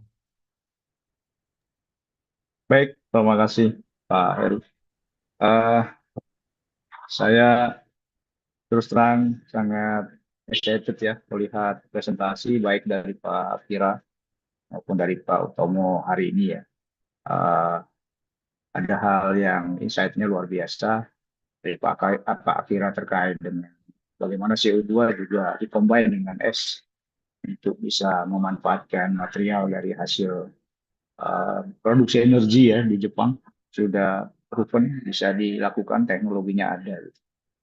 Kemudian juga dengan Pak Utomo ya, Pak Utomo sangat menarik.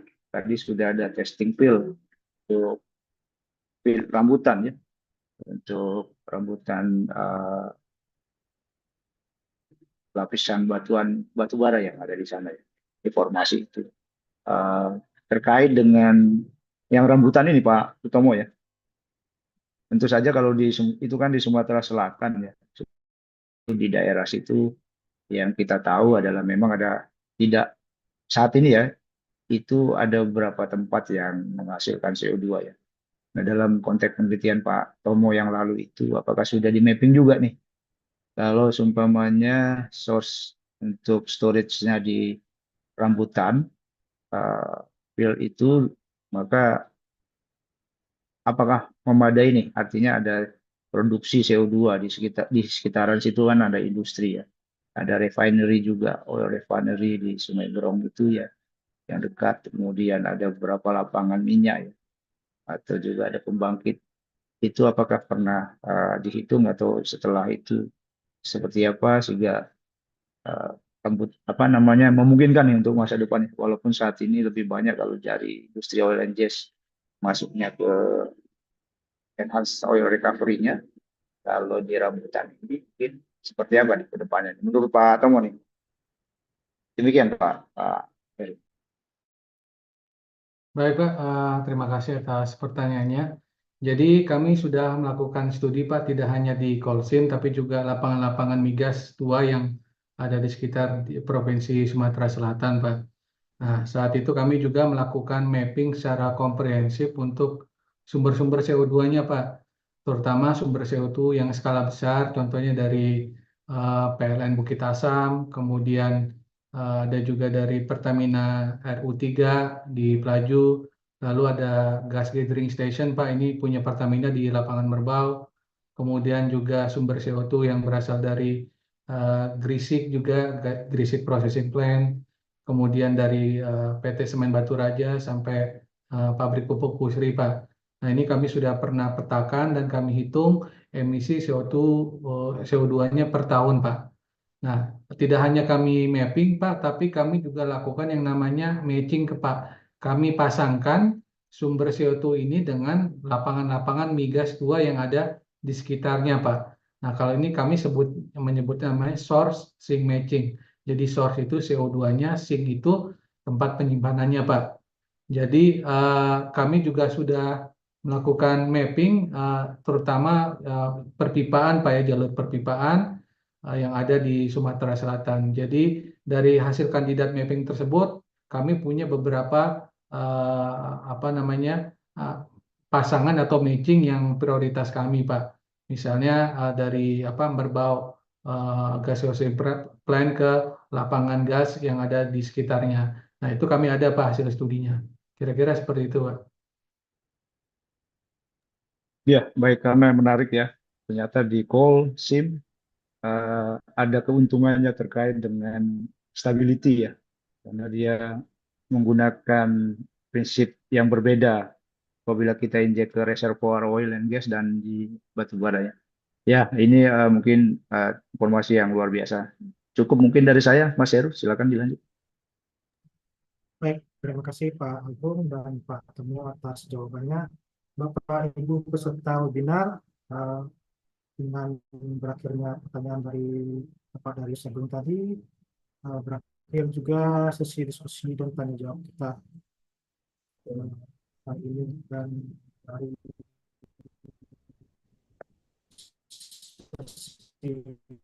diskusi dan tanya jawab tadi, serta webinar yang bertanya, yang pertama Bonar Sari Monang Bahu, kedua Andre Yoris Ginting, dan yang ketiga adalah pertanyaan tadi yang ketiga saya sebutkan yang namanya anonimus. Mohon Bapak atau Ibu tadi yang merasa pertanyaannya saya sampaikan, Bapak Ibu kami persilakan untuk menghubungi nomor humas BRTBT di nomor 0811 77 6655.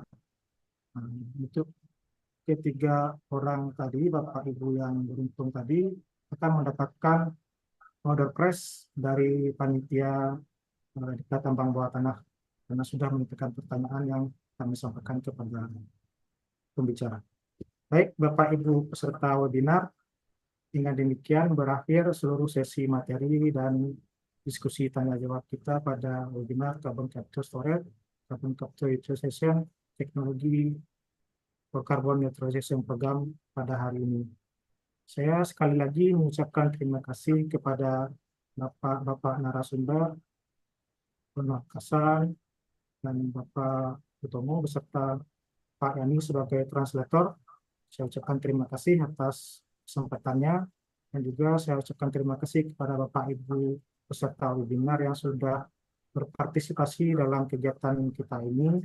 Saya sebagai moderator mohon maaf jika ada kesalahan dalam penyampaian dan sikap yang dilakukan dalam kegiatan ini.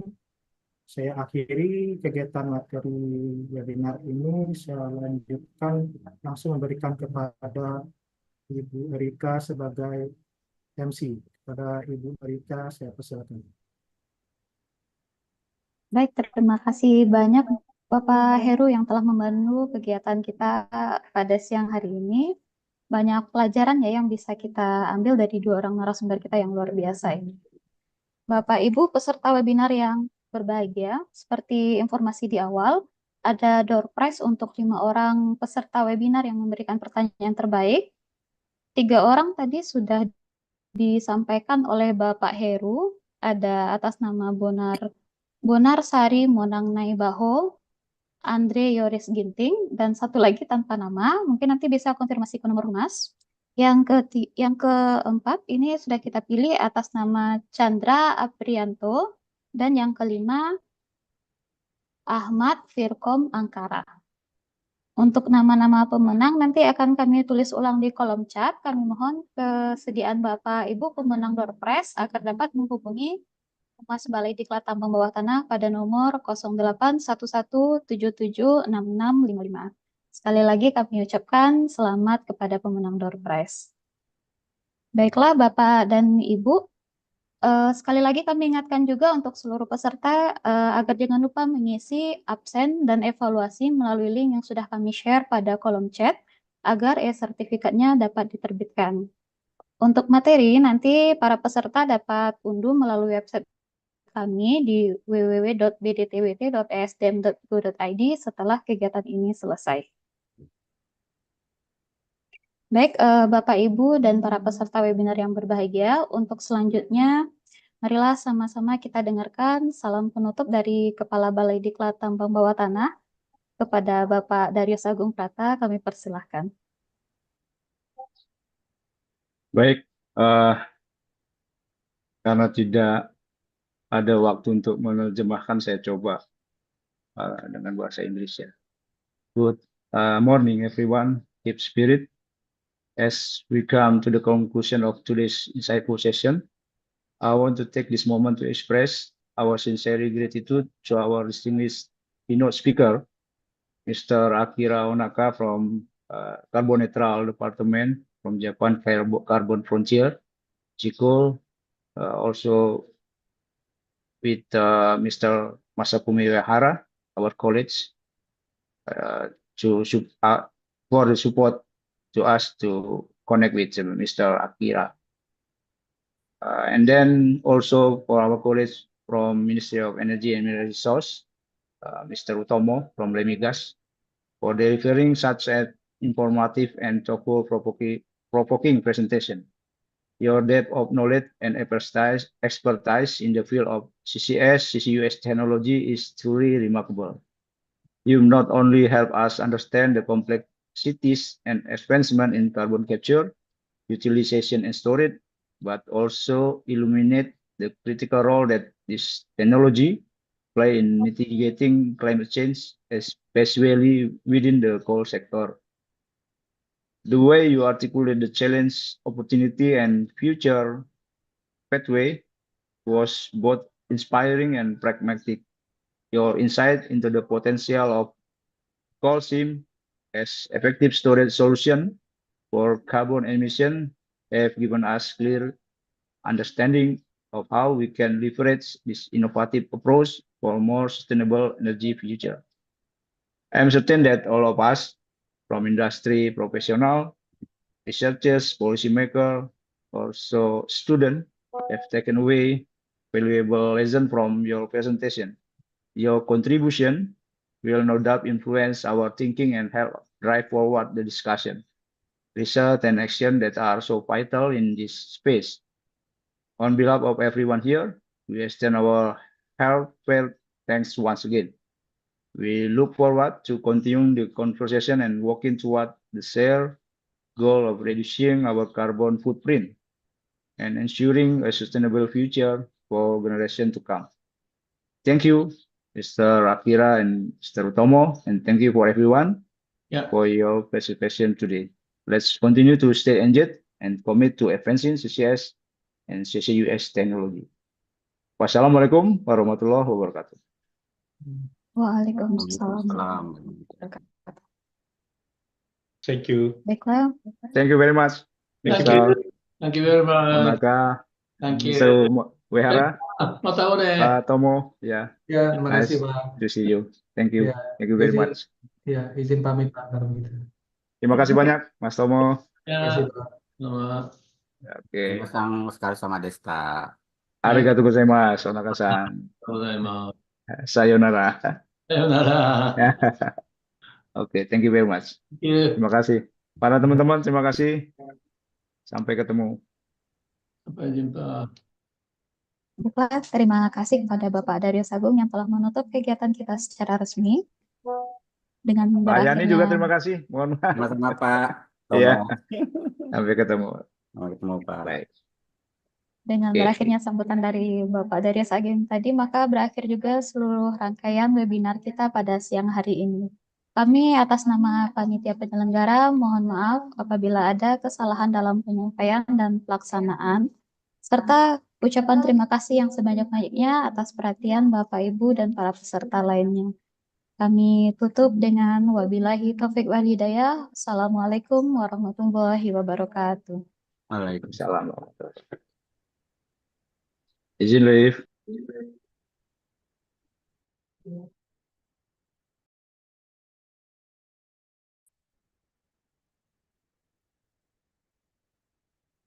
Nah, nah, kelima orang bener ya.